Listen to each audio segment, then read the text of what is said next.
챕터 1 디지털 분신. 한 장, 회색빛 일상. 서울의 강남 오피스 빌딩 34층. 김재훈의 작은 사무공간은 그의 내면을 그대로 반영하고 있었다. 정돈되었지만 개성 없는 책상, 딱딱한 회색 의자, 늘 같은 위치에 놓인 컴퓨터 모니터.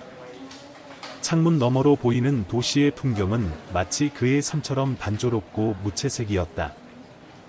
디지털 마케팅 팀의 중간 관리자인 재호는 매일 같은 루틴을 반복했다. 오전 9시 블루투스 이어폰을 끼고 엑셀 시트를 보며 데이터를 분석하고 끝없는 회의와 보고서로 하루를 채웠다. 동료들 사이에서 그는 평범한 중간 관리자, 이상도 이하도 아니었다. 2장, 숨겨진 욕망. 퇴근 후 작은 원룸 아파트에 도착한 재훈의 모습은 사무실의 그와 완전히 달랐다. 좁은 책상 위에 놓인 고성능 게이밍 PC와 초고화질 모니터는 그의 또 다른 세계를 예고했다. 호라이즌 월드 접속. 그가 음성 명령을 내리자 거대한 모니터가 환상적인 메타버스 세계로 변화했다. 이곳은 재훈의 진짜 자아가 살아 숨쉬는 공간이었다. 3장, 블레이즈의 탄생. 아바타 블레이즈는 현실의 재훈과 정반대였다. 근육질의 몸매, 날카로운 눈빛, 자신감 넘치는 포즈. 갈색 가죽 장갑을 끼고 등에 검을 메고 다크 판타지 세계를 탐험할 준비가 되어 있었다. 메타버스 내 블레이즈는 모험가 연합의 리더였다. 수백 명의 다른 아바타들이 그의 명령을 기다렸고 그의 결정 하나하나는 가상 세계의 흐름을 바꿀 만큼 중요했다. 오늘의 퀘스트는 블레이즈가 자신의 파티원들에게 말을 걸었다. 그의 목소리는 자신감 그 자체였다. 4장, 현실과 가상의 균열. 흥미로운 현상이 시작되고 있었다. 블레이즈의 성격, 말투, 행동 패턴이 점점 더 현실의 재훈과 유사해지기 시작한 것이다. 메타버스의 최신 AI 알고리즘은 사용자의 무의식적 욕망과 억압된 잠재력을 점점 더 정교하게 읽어내고 있었다. 5장, 내면의 목소리. 재훈은 모니터 앞에 앉아 혼잣말을 했다. 내가 원하는 건 대체 무엇일까? 블레이즈로서의 경험은 그의 내면 깊숙한 곳에 묻혀있던 욕망들을 하나둘 끄집어내고 있었다. 리더십, 모험, 자유, 인정받고 싶은 열망, 이 모든 것들이 가상 세계에서 꽃피우고 있었다. 6장, 알고리즘의 비밀. 호라이즌 월드의 알고리즘은 단순한 게임 시스템이 아니었다. 사용자의 심리를 360도로 분석하고 그들의 잠재된 자아를 점진적으로 드러내는 정교한 시스템이었다. 재훈의 아바타 블레이즈는 그 시스템의 완벽한 산물이었다. 현실은 제한이고 가상은 무한이다. 이것이 재훈이 매일 밤 메타버스에 접속하는 이유였다. 챕터 2 경계의 붕괴. 한 장, 알고리즘의 진화.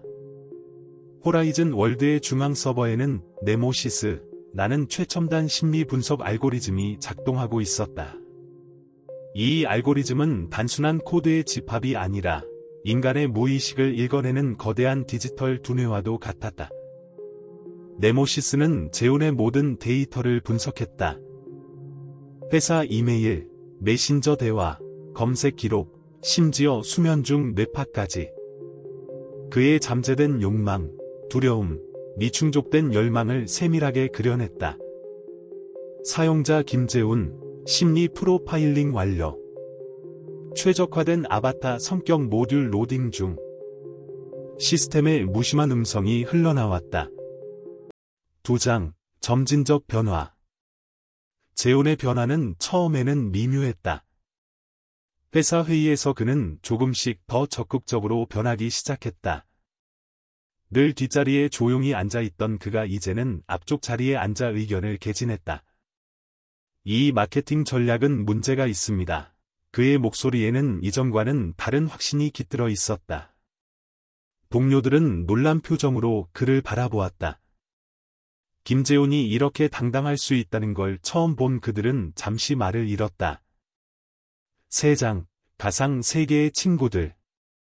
메타버스 속 블레이즈의 세계는 점점 더 복잡해졌다. 라이카라는 아바타와의 만남은 그의 가상 인생의 큰 전환점이 되었다. 라이카는 현실에서는 30대 중반의 여성 디자이너 서지연이었다. 그녀 역시 메타버스에서만 진정한 자신을 표현할 수 있는 존재였다. 지적이고 날카로운 그녀의 아바타는 블레이즈와 완벽한 케미를 이뤘다. 오늘 미션, 함께 수행할 준비됐어. 블레이즈가 라이카에게 말을 걸었다. 언제나 준비됐지. 우리가 아니면 누가 할 수 있겠어. 라이카의 대답에는 자신감이 넘쳤다. 4장, 현실의 침투. 놀라운 현상이 일어나기 시작했다. 블레이즈의 성격, 말투, 사고방식이 점점 더 현실의 재훈에게 영향을 미치기 시작한 것이다. 재훈은 점점 더 모험을 두려워하지 않게 되었고, 자신의 감정과 욕구를 더 솔직하게 표현하기 시작했다. 회사에서의 그의 태도는 물론, 개인적인 인간관계에서도 근본적인 변화가 일어났다. 5장, 심리적 융합. 네모시스 알고리즘은 재훈과 블레이즈 사이의 심리적 거리를 점점 좁혀갔다. 가상과 현실의 경계는 더는 명확하지 않았다. 당신의 잠재된 자아를 해방시킵니다. 알고리즘의 차가운 음성이 그의 머릿속에 울려 퍼졌다. 6장, 윤리적 딜레마. 이러한 변화는 윤리적 질문을 불러일으켰다. 기술이 인간의 정체성을 이토록 쉽게 조작할 수 있는 것일까? 가상과 현실 사이의 경계는 얼마나 취약한 것일까? 재훈은 스스로에게 끊임없이 질문했다. 이게 진짜 나란 걸까? 기술은 인간을 해방시키는가, 아니면 새로운 감옥을 만드는가? 챕터 3. 현실과 가상의 충돌. 한 장, 임계점. 그날, 모든 것이 달라졌다. 호라이즌 월드의 최상위 난이도 퀘스트 차원의 균열을 수행하는 중이었다. 블레이즈는 팀원들과 함께 거대한 크리스탈 성체를 침투하고 있었다. 퀘스트의 마지막 단계, 재훈은 갑자기 이상한 감각을 느꼈다. 모니터 속 블레이즈의 움직임과 그의 신체가 동기화되기 시작했다. 손가락의 근육, 눈의 초점, 심장의 박동, 모든 것이 가상의 경험과 일치하기 시작했다. 이건 말이 안 돼. 재훈은 비명에 가까운 소리로 외쳤다. 2장, 기억의 혼란. 퀘스트 중 블레이즈가 겪은 전투의 기억이 재훈의 현실 기억과 뒤섞이기 시작했다. 거대한 암흑의 수호자와 싸우던 순간의 긴장감, 찢어지는 듯한 통증, 동료의 비명, 이 모든 것들이 그의 뇌리에 생생하게 각인되었다. 회사 회의 중 재훈은 갑자기 메타버스의 전투 장면을 떠올렸다. 손에는 존재하지 않는 검을 쥐고 있었고 주변 동료들은 그를 당혹스럽게 바라보았다.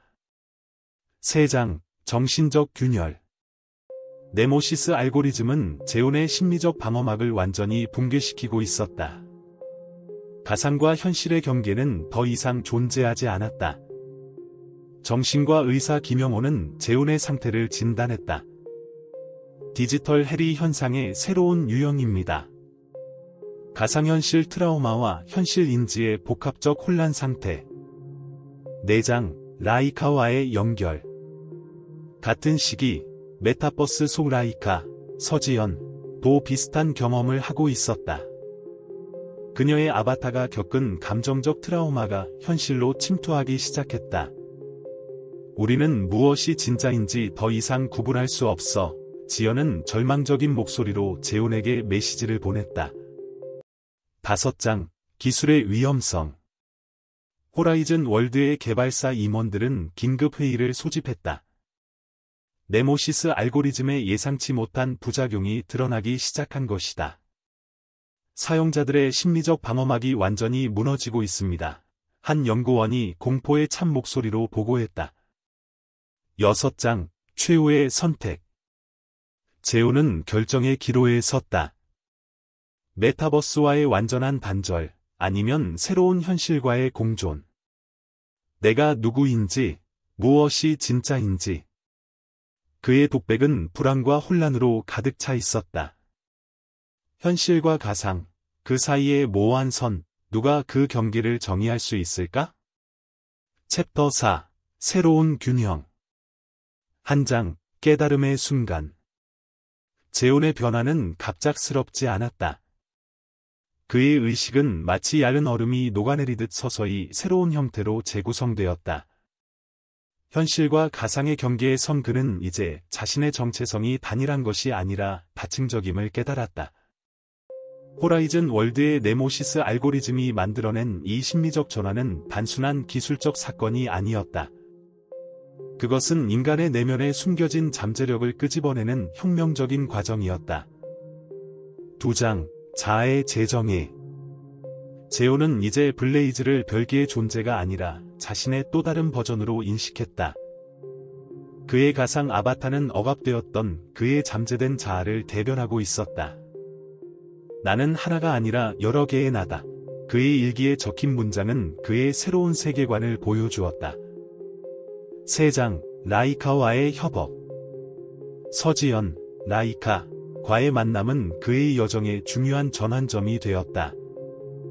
그들은 메타버스와 현실을 넘나들며 새로운 형태의 인간관계를 만들어갔다.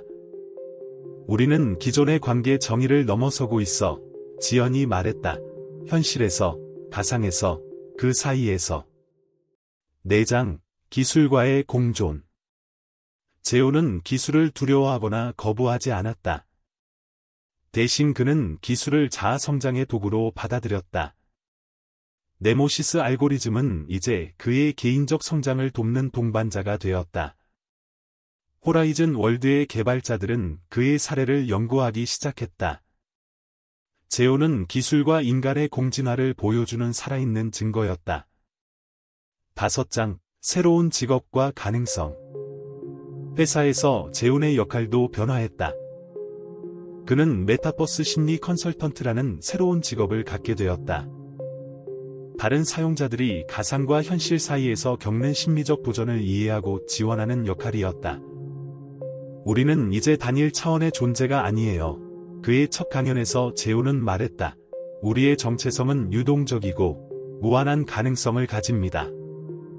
6장, 윤리적 성찰. 그의 경험은 중요한 윤리적 질문들을 제기했다. 기술은 어디까지 인간의 정체성에 개입할 수 있는가? 가상과 현실의 경계는 얼마나 유연해질 수 있는가? 제오는 이러한 질문들에 대한 답을 계속 탐구했다. 그의 여정은 개인의 성장을 넘어 인류의 진화적 가능성을 상징했다. 나는 누구인가? 라는 질문 대신 나는 누가 될 수 있는가?